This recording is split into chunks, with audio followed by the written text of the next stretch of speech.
আসসালামু আলাইকুম সুপ্রিয় দর্শক শ্রোতা বন্ধুরা, আপনারা দেশ বিদেশে যেখান থেকে আমাদের এই সুন্দর অপরূপা আপুর ভিডিওটি দেখছেন সকলকে আন্তরিক শুভেচ্ছা জানিয়ে শুরু করছি আমাদের আজকের এই ভিডিও প্রোগ্রামটি। দেখতে পাচ্ছেন ক্যামেরার সামনে নিয়ে এসেছি একটা সুন্দরী আপুকে, তার কথাগুলো চলুন শুনে আসি। আসসালামু আলাইকুম আপু, ওয়ালাইকুম সালাম। কেমন আছেন আপনি? ভালো আছি। আপনার নাম কি আপু? আমেনা। আমেনা, হুম। মাশাআল্লাহ, অনেক সুন্দর একটা নাম। আমেনা আপু, আপনি কোথায় থাকেন?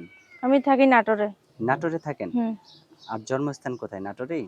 না, না, মিরপুরে। মিরপুরে। হুম। তো এখন এখানে কার সাথে থাকেন আপনি? এখানে আমি থাকি খালার সাথে। খালার সাথে হুম। থাকেন? তো আপনার বিয়ে শাদী হইছে কি? না, বিয়া-শাদী হয় নাই। এখনো বিয়ে হয়নি কেন আপনার? বিয়া হয় নাই ভাই, বিয়া-শাদী করতে মানুষ বিয়া-শাদী করতে হলে যৌতুক চায়, এই কারণে বিয়া-শাদী হয় নাই। যৌতুক চায় এই কারণে বিয়ে হুম। শাদী হয় নাই?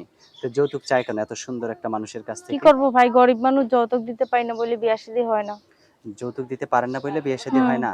আচ্ছা। তো কেমন মানুষ হইলে, যদি যৌতুক ছাড়া আপনাকে বিয়ে করতে চায় কেউ, কেমন মানুষ হইলে আপনি বিয়ে বসবেন? একরকম হইলেই হলো, সে যদি আমার পাশে থাকে বা আমার দায়িত্ব হলে আমি তার কাছেই বিয়া-শাদী বসবো। আপনি একটা সুন্দরী মানুষ, একটা একরকম মানুষ হইলেই কি আপনি তার সাথে মানায় নিতে পারবেন? হ্যাঁ, পারবো। আচ্ছা, অনেক সুন্দর কথা বলছেন। আপনি যেখানে থাকেন সেখানে কি কাজ করেন আপনি?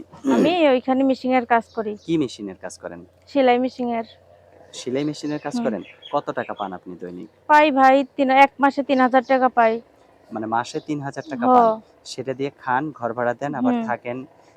আপনি যেখানে থাকেন সেখানে কি ঘর ভাড়া আপনি দেন নাকি আপনি অন্যজনের কাছে থাকেন? আমিই দেই ঘর ভাড়া ভাই। আপনিই দেন? হুম। তো আপনাকে যদি কেউ বিয়ে করে, আপনি যেখানে থাকেন সেখানেই দেখা করতে আসবে নাকি গ্রামের বাড়িতে দেখা করতে না, আসবে? আমি যেইখানে থাকি সেইখানেই আসবে দেখা করতে, যদি দেখা যদি করতে পছন্দ চায়। হয়, আপনি হুম। বিয়ে করলে যাবেন তার সাথে? যাবো। সত্যিই যাবেন? হুম। আচ্ছা। আর আপনার ক্যামেরা সেট আছে কি? না ভাই, নাই, বাটন সেট। তাহলে যদি আপনি তো মুখ ঢেকে আসছেন, মাস্ক পরে আসছেন। হুম। যদি কেউ আপনার মুখটা দেখতে চায়, কোনো ব্যবস্থা করা যাবে?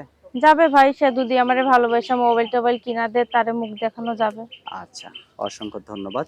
যে আপনাকে ভালোবেসে মোবাইল বা ইমো সেট কিনে দিব, তারে যদি আপনি ফাঁকি দেন তখন? না, না, ফাঁকি দেবো কি কারণে? সে সত্যি যদি ফাঁকি আমার দিবেন পাশে না? থাকে, তারে আমি কি কারণে ফাঁকি দেবো? না। সত্যিই ফাঁকি দিবেন না? না, না। আচ্ছা, অসংখ্য ধন্যবাদ আপু। তো আমিন আপু, আপনার ফোন নাম্বার কি আমার হাতে যে নাম্বারটা দিয়েছেন এটাই সঠিক হ্যাঁ, নাম্বার নাকি আমি বলে দিব?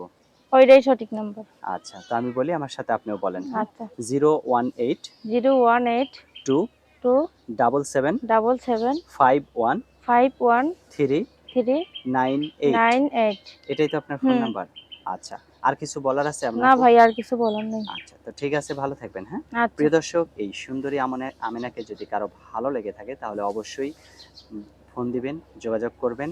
আর যদি কারো একান্তভাবে পার্সোনালি দেখার প্রয়োজন হয় তাহলে তার সাথে এসে দেখা করে বিয়ের কথাবার্তা বলে যেতে পারেন। ভালো থাকবেন সকলে। আজ এ পর্যন্তই। আল্লাহ হাফেজ।